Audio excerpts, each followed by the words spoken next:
In a small temple, nestled between mist and mountain, morning began with the whisper of boiling water. The air smelled of roasted tea leaves and pine needles. Inside, an old master sat cross-legged, his robes the color of soft earth. Before him, a low table, a clay teapot, and 2 cups. The tea ceremony was about to begin. But his student arrived, breathless. He bowed hastily, his hair still damp with sweat. "Forgive me, master. I ran all the way here. I didn't want to be late." The master said nothing. He only motioned for the young man to sit. The student dropped to his knees, still panting, eyes darting between the cups and the clock above the doorway. He had much to do that day. He hoped the ceremony would be brief. The master poured the first drops of water into the teapot. The steam curled into the air, rising like a spirit escaping from stone. The student noticed how slowly it moved, painfully slow, as though the master was stretching time itself.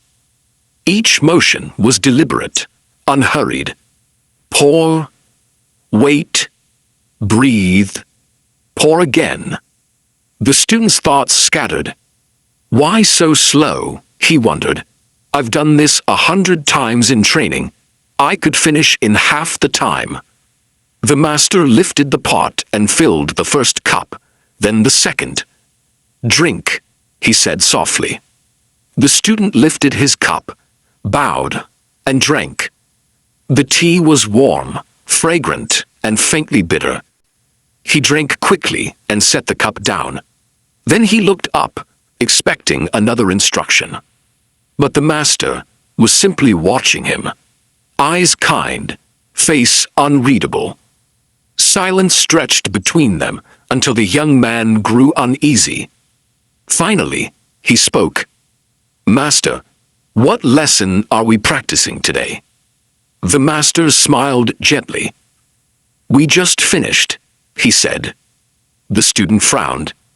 "But we only had tea." "Yes, and yet you missed it entirely." The words lingered in the room like incense smoke. The student blinked, unsure if he'd heard correctly. "Missed it," he repeated. "I drank every drop." The master nodded. "You drank the tea, yes, but you missed the tea itself." The student was silent. Was there some technique he had forgotten? Some ritual gesture he had skipped? His thoughts churned, like the boiling kettle still humming in the corner. The master stood and walked to the window. Outside, sunlight rested gently on the garden stones. A dragonfly hovered above a pond, its wings catching the morning light. "Do you see the steam?" the master asked. The student turned his head. "Yes." "What shape does it take?" He hesitated. "It moves too quickly to say." The master nodded again. "Exactly. You see it, but you do not watch it. You heard the water boil, but did you listen? You sipped the tea, but did you taste it? You bowed, but did you feel gratitude rise within you?"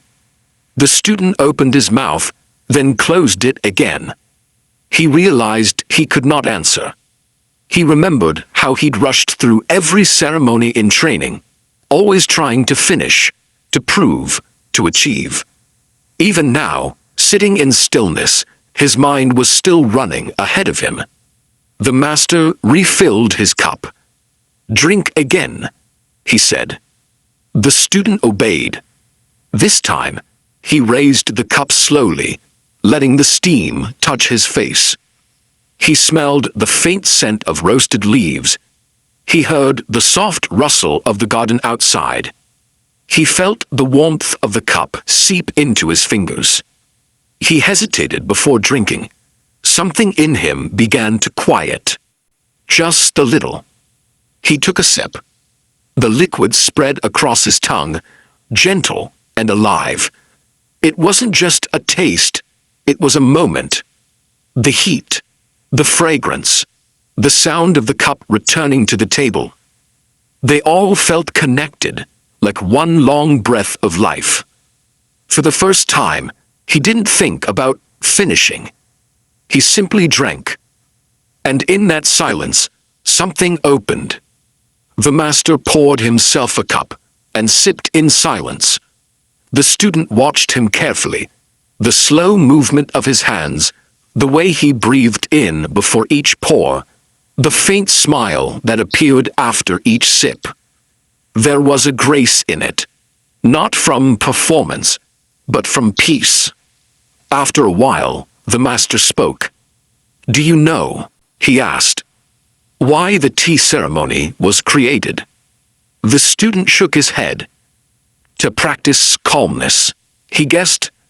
The master's eyes softened. Not exactly.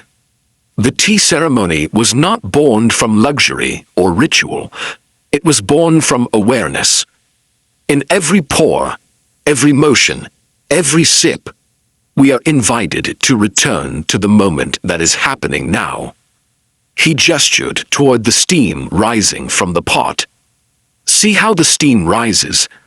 It does not rush to the sky, yet it arrives all the same. The water does not compete with the fire, yet together they make warmth. The tea leaf does not speak, yet it gives fragrance. The student listened, this time truly listened. Tell me, how did the tea taste this time? The student looked down at his cup.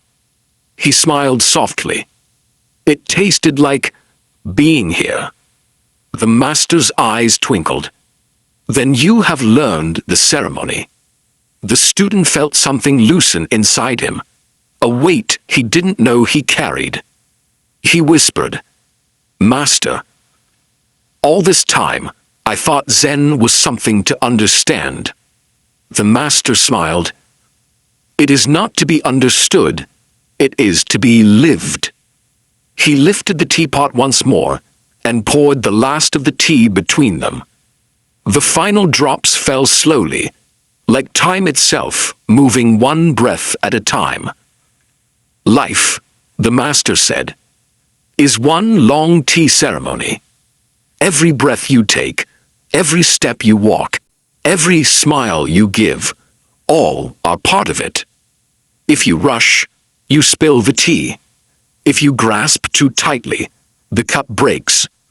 But if you slow down, the world will pour itself into you. The student looked into his cup and saw the sky reflected in the tea's surface, pale blue, endless. For the first time, he didn't feel the need to move. He simply sat there, breathing, watching the light shift across the floorboards like gold. He smiled quietly. He did not rush to leave. There was nowhere else to go. He was already here. Every day, we hurry, through meals, through conversations, through moments that will never come again. We rush toward the next thing, forgetting the one already in our hands. But life, like tea, does not reward speed. It rewards presence. When you drink, drink. When you walk, walk. When you love, love. That is all the ceremony you'll ever need. Now, before this day ends, do one simple thing. Stop. Just for 60 seconds. Breathe. Feel where you are. Listen to the sound of your own life happening in real time. Because the next moment will come soon enough. But this sip of life will never return. So don't rush it. Taste it. Live it.